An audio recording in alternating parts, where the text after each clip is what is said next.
their self-titled debut release, that is Blue Murder with Black-Hearted Woman.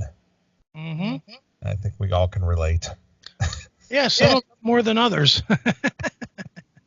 You know what? Just since we've been doing this show, especially recently, yeah, I every time I watch a movie these days, mm-hmm. and there's always some drama in some relationship Mm-hmm. in the movie. Right. I find myself talking out loud to myself. Oh, yeah, I do it too. And it's just like, you fucking cunt. and it's just like, I'm always just like talking to myself. Like I watched that, what's the movie I'm looking for? I don't know. The demoniac thing? No, and that's one thing I want to bring up anyway, since you brought that up. But no, the Wall Street movie. Oh yeah. Mm-hmm. So in the second Wall Street movie, Money Never Sleeps. Uh-huh. The guy, have you seen the movie? Wall Street? Yeah. No, the second one. What? No, I didn't even know there was a second one. Yeah, it came out in 2010. It's called Money Never. Wall Street? It's just Wall Street. Money Never Sleeps. It's a second. It's a second edition to the movie. I have not seen that. No. All right. Well, anyway, Gordon Gekko, you know him, right? He's Michael Douglas. Mm-hmm. He went away to prison. And when he was away from prison because of his insider trading and all that bullshit, mm-hmm. His wife left him and he had 2 children. And during the time he was in prison, his son committed suicide. Right. Okay. And then his daughter, as she grew and stuff, she didn't want anything to do with her dad anymore. Okay. So he gets out of prison. He gets himself reestablished. He wants to, try to rekindle some relationship with his daughter. Right. And every time he tries to make this attempt, and she's involved with a guy at this point, and the guy knows who her father is too, because he's in the Wall Street game as well. Right. So he tries to become the liaison between his girlfriend, and her father. Okay. But of course, she always has to do the, turning away, walking out, attitude. Mm-hmm. Her dad wrote a book about, his life in the business, and he was being interviewed on like Fox Business. Mm-hmm. Sure. Turn it off.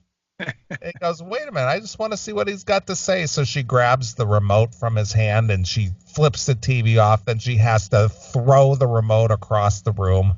Right. It's like, what the fuck is wrong with you? Yeah. Well, everything is emotion. I know. It's awful. That's why not being in a relationship, always better. There's never any rational thought behind that, ever. I know I say it all the time, dude. The best relationship, the best ones, compromise way more than me and you do on a bad day. And the only time me and you would ever compromise on anything is illness, I think. Yeah, but that's the whole thing. It's just like, so did that make you feel better to sit there and flip the TV off and then throw the remote across the room? Yeah, it's just a quest for attention. It's just like, get out of my house. Yeah, just go away. Yeah, I don't need this drama. Yeah, let somebody else spend their money for your pussy. I'm done with it. And that's really what it's about. So I sit there and I'm watching these movies that I may have seen before, mm-hmm. but now I'm looking at it through different glasses per se. Sure. It's just like, it never struck me before, but you're a cunt. Well, that's the theme in every movie, isn't Yeah. it? Every movie is the guy is like cool but he's beaten down by this cunt girl. Yeah. And then the magic of the story is but they somehow work it out at the end. Bullshit. Yeah. That's bullshit. What they don't show you is 3 years down the road when they're sitting in a divorce court and he's living in a fucking 300 square foot apartment because she took 80% of his money. Well, that's the other thing. Even in the first Wall Street movie, Charlie Sheen gets involved with that Daryl Hannah. Mm-hmm.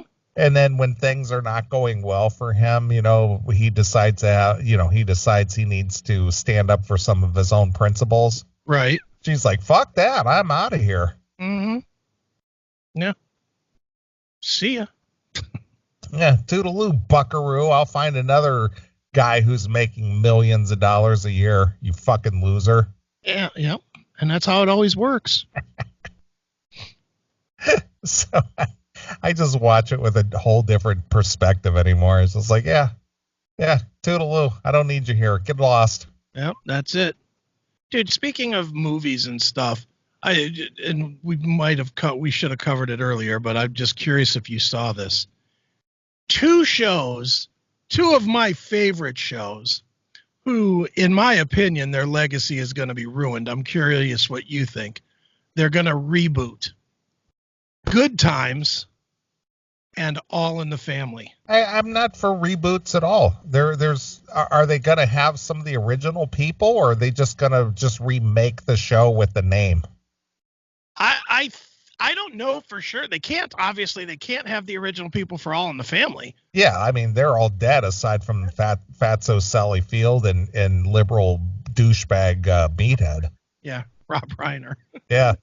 Yeah, but I did see a picture of all of the remaining cast from Good Times. Okay. Together.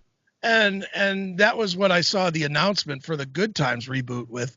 But what confused me was James was in the picture. Yeah, I thought he died. He died in season 2. Yeah, he had a heart attack or something, right? Yeah, when he was trying to get the big job on the dock. Yeah. And he had a heart attack and died right when he was supposed to bring home the money. And then James died, and she got the phone call at the end. Yeah. She's like, damn. I think that Florida, she's dead, right? She's dead. Yeah, Florida's dead. Yeah. Yeah. I mean, JJ's got to be 70. Well, he's banging Ann Coulter, isn't he? I think so, yeah. Yeah. She likes the old black guy. That's a weird combination. JJ Walker and Ann Coulter. She likes the old black funny, I guess. Apparently so. I mean, he got himself a white blonde woman. Good for him. And what's kind of hot, really. I mean, other than that fucking giraffe neck she has. Yeah, I never thought Ann Coulter was attractive ever. You don't think Ann Coulter's other than her neck? No, I don't think she's attractive. She looks like she could wrap her head around a tree like a snake. But yeah, I just not a fan. Yeah, I think she's all right. She's okay. I like that Maria Bartiromo though.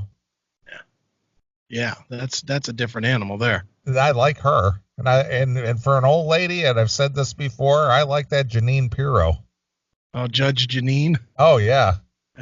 For an old lady, for being her 65 or 66, man, she is still bangable. Yeah.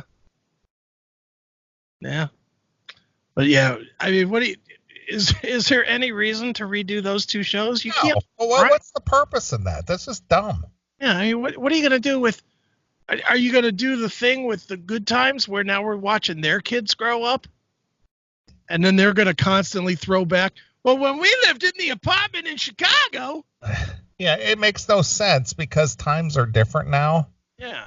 And, it was about the struggles of the common working man, or, the plight of the black man, or, the social issues that plagued them at that time in the 70s, and the, Vietnam War, and, all the drugs and the ghettos and all that shit. Yeah. Well, and you know what it'll be now. Michael will have a kid that's a fag on the down low, and Walona's grandchild will be a transgender or a cisgender, and it'll just be terrible. It's like, of course. I don't, aside from capitalizing on the name, I get band versus brand. Yeah. That's basically all it is. And it'll go to the wayside, just like